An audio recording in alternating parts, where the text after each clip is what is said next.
Welcome back, students, to the fifth lesson of chemistry, and in today's lesson we are going to learn about a reaction called as displacement reaction. Displacement reactions are of two types: single displacement reactions and double displacement reactions. In today's lecture we are going to learn about single displacement reactions. This is a funny cartoon. This boy is having a meat piece with him. He's enjoying the meat part and his friendly dog is waiting for the bone to be displaced to him. Meat से जो bone निकलेगी उसका हक इस doggy का है. So displacement का मतलब होता है removal of one part, one chemical, one element to another by another. Right? So this is Manish Gulati from Happy Model Higher Secondary School at Udhampur, and let's begin today's lecture for the single displacement reaction. Students, a displacement reaction is one where a more reactive metal will displace a less reactive metal from a compound. Now, as an example, मान लो हमारे पास एक molecule है copper sulphate का, aqueous form में है, liquid form में copper sulphate है, और ये एक ब्लूइश कलर लिक्विड होता है. मैंने पिछली क्लास में आपको दिखाया था ना, लाइट ब्लू कलर का बीकर, कॉपर सल्फेट था वो, और हम उसमें थोड़ा मैग्नीशियम मेटल डाल देते हैं. नौ मैग्नीशियम क्या करता है, एक कॉपर को फोड़ देता है, यहां से भगा देता है, कहता है get out, I am a better friend of sulphate ion, SO4 ion. Magnesium और सल्फेट दोस्ती कर लेते हैं और कॉपर का पत्ता कट जाता है, और हमारे पास अब आता है magnesium sulphate, and copper is removed from the copper sulphate. So magnesium ने डिस्प्लेस किया, हटाया कॉपर को from copper sulphate to form magnesium sulphate. This kind of a reaction is what is called as a displacement reaction. Now the question that should come to your mind is that how could magnesium replace the friendship between copper and sulfate?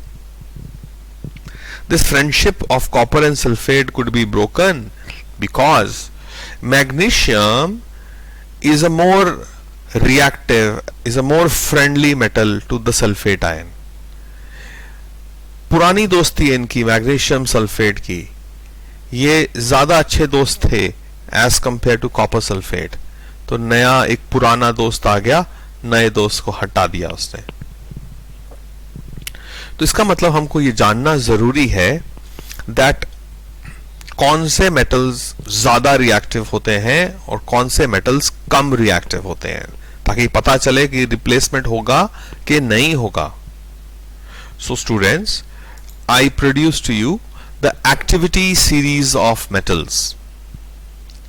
This series starts with lithium, potassium, calcium, उसके नीचे sodium, magnesium, aluminum, zinc, chromium, iron, nickel, lead.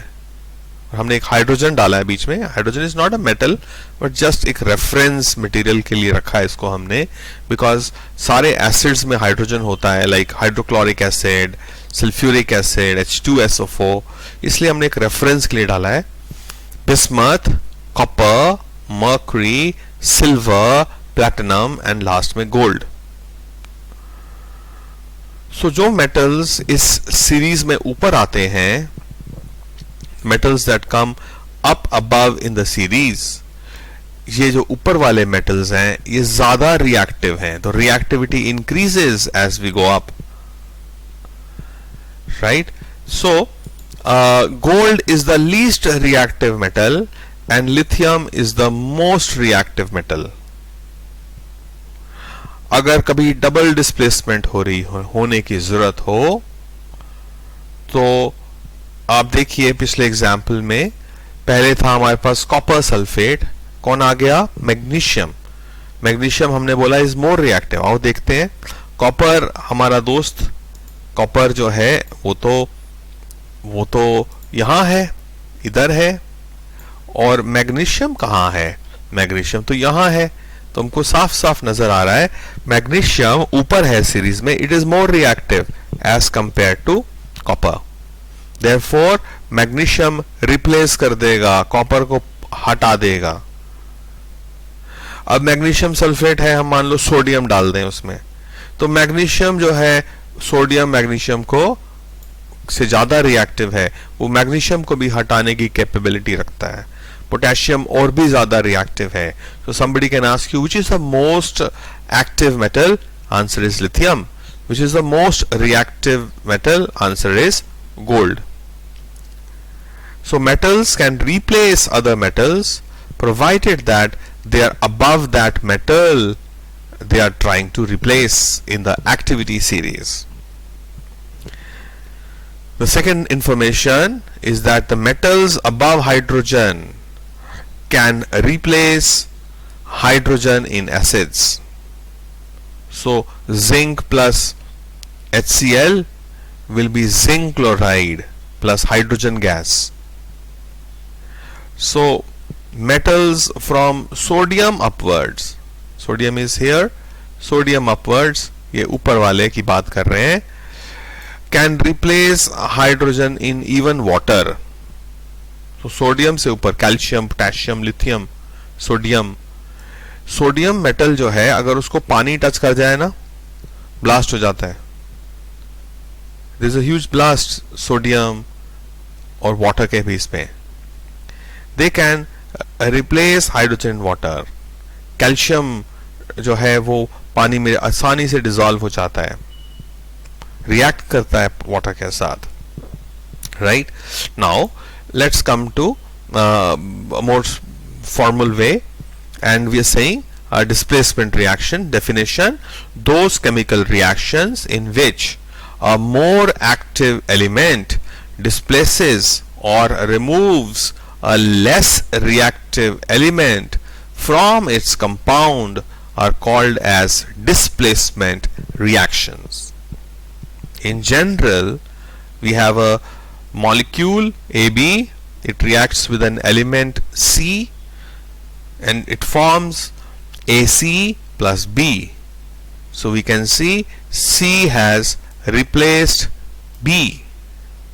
Why? Because C must be a more reactive element as compared to B, and the new molecule formed is now AC and B has been separated out. ये तो general है. Let us look at some examples. Now we have iron plus copper sulphate. Copper sulphate is a bluish liquid like this. So copper sulphate में अगर हम एक iron का nail डाल दें, तो हमने एक कॉपर सल्फेट लिया, उसमें एक लोहे का कील डाल दिया. थोड़ी देर के बाद हम क्या पाएंगे? that कॉपर सल्फेट में कॉपर कहां था? वो तो लिक्विड में था. तो ये जो नेल है ये हमारा ब्राउन कलर का हो जाएगा. जो ग्रे कलर का नेल है वो ब्राउन कलर का हो जाएगा. क्यों? बिकॉज कॉपर जो है वो नेल के ऊपर आके डिपॉजिट हो गया. हमारा कॉपर सल्फेट का कलर जो डीप ब्लू था अब वो लाइट ब्लू हो जाएगा बिकॉज उसमें आयरन आ गया है और वो आयरन सल्फेट बन गया है, Fe sulphate, ferrous sulphate. The colour fades due to removal of copper. Now iron ने कॉपर को हटाया है इस सोल्यूशन में से.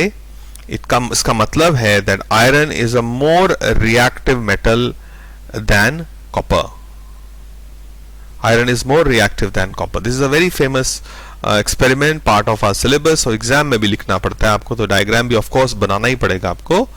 I'm sending you the notes as well. So we are seeing in this reaction, the more reactive iron has displaced the less reactive copper to form ferrous sulfate solution. The copper gets deposited on the nail after around 20 minutes and the solution becomes less bluish. That's what we are seeing, less bluish. Let us look at the reactivity series. हमारे पास copper बच्चों कहाँ है, copper तो यहाँ है, और iron कहाँ है, आयरन यहाँ है. तो हम सीरीज से देख सकते हैं that iron is a more reactive metal. Iron हटा देगा, कॉपर को डिस्प्लेस कर देगा और खुद आ जाएगा कॉपर की जगह in the liquid solution, right? So displacement हुआ एक एलिमेंट का. Let's take another example. Zinc. Zinc solid form में है, कॉपर सल्फेट एक्वस फॉर्म में है. जिंक कॉपर को डिस्प्लेस करता है. सीरीज में देखते हैं. जिंक, जिंक कहां है बच्चों? यहां. कॉपर कहां है? यहां. कौन ज्यादा रिएक्टिव है? जिंक. तो जिंक कॉपर को धक्का मार के हटा देगा, उसकी जगह खुद आ जाएगा. So we have zinc plus copper sulphate is zinc sulphate plus copper. Displacement reaction. Zinc has displaced copper from copper sulfate. Similarly, another reaction, lead plus copper chloride. Lead plus copper chloride forms lead chloride plus copper. So let us compare lead and copper. Lead हमारा Pb, lead okay is down only, and copper. So Pb lead जो है okay यहाँ lead जो है यहाँ पे ऊपर है और copper यहाँ पे है. So which is more reactive? Lead is more reactive as compared to copper. So we find that is why the lead has replaced copper, and we have lead chloride and copper. So these two examples also prove to us that zinc Zn and lead Pb. lead को Pb क्यों बोलते हैं? lead को तो Le बोलना चाहिए था. नहीं, क्योंकि लैटिन नेम ऑफ lead जो होता है वो होता है प्लम्बम. बम चिक बम बम नहीं, plumbum. Pb, lead is Pb, plum bum. So zinc and plumbum or lead are more reactive than copper. They displace copper from its compounds. Now, like metals, a more reactive non-metal also displaces a less reactive non-metal from its compounds. It's not only for metals, it's even for non-metals. Now, say for example, potassium iodide plus chlorine. Now, right now here potassium iodide में iodine के ions हैं, chlorine है, तो we find potassium iodide is colorless, whereas chlorine gas हमने लिया, इसमें हमने chlorine gas डाल दिया, we find we have potassium chloride aqueous form and iodine is released. Iodine is violet in color. आपने देखा होगा आपके घर में होती है टिंचर आयोडीन, जो जख्म होता है तो उस पे लगाते हैं. ऐसे ब्लूइश वायलेट कलर की होती है liquid iodine. So chlorine is a more reactive and hence replaces iodine. So more reactive chlorine, when the bubbles of chlorine are bubbled through a colorless solution of potassium iodide, it displaces iodine as a violet vapors. तो violet धुआं बनता है और ये बाहर भागने की कोशिश करती है. So students, today we have learned this reaction, and this is the image of that displacement reaction. A plus BC forms AB plus C. इसका मतलब A is more reactive as compared to C. Here ferrous plus copper sulfate बनता है क्या है? Ferrous sulphate and copper. तो आप देखें वो नेल जो था ग्रे कलर का था, उसको इसमें डाला तो यहाँ पे देखो हमको दिख रहा है ब्राउन कलर का हो गया है, वो नेल ब्राउनिश नेल हो गया है, राइट। और कलर जो है उसका लेस ब्लू हो गया है। This is example of displacement reaction, right? So that is it for our today's lesson about displacement reactions. We'll see you up in the next class. Keep studying, sending you notes as well. God bless you. Stay safe, stay happy. Happiness to your family. Bye bye. Minish Gulati signing off on behalf of Happy Model Higher Secondary School at Udhampur, the technologically most advanced school of the state.